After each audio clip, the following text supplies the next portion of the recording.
Bonjour les chimistes. On va maintenant changer complètement de sujet. On s'était intéressé à l'électricité jusque-là dans cette période. On va maintenant s'intéresser au changement d'état. On revient sur les trois états de la matière, solide, liquide et gaz, et on va s'intéresser cette fois-ci au passage d'un état à un autre. On voit donc par exemple sur ce schéma que lorsqu'on passe de gaz à liquide, lorsque l'eau par exemple passe de vapeur d'eau à l'eau liquide, on parle de liquéfaction. Lorsque l'eau liquide devient solide, lorsqu'un glaçon se forme dans le congélateur, on parle de solidification. Lorsque un solide passe à l'état liquide, lorsqu'un glaçon fond, on parle de fusion, comme la lave aussi en fusion ou le fer en fusion. Enfin, lorsqu'on passe de liquide à gaz, on parle de vaporisation. On crée de la vapeur. La vaporisation peut se faire de deux manières, soit par ébullition, une eau bout par exemple, ou par évaporation. Lorsque je laisse sécher le linge, on parle d'évaporation.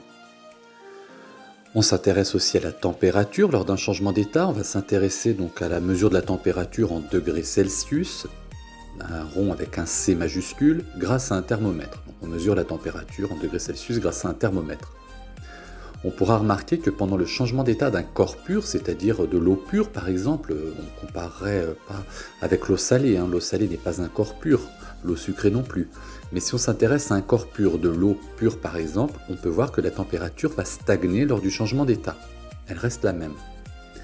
Alors pour l'eau pure, on sait qu'à la pression normale, donc à la pression atmosphérique ici, au niveau de la mer par exemple, à Châtellerault, la fusion et la solidification, lorsque l'eau fond, lorsque le glaçon fond ou lorsque le glaçon se forme, lorsque l'eau se solidifie, cela se produit à 0 degré Celsius.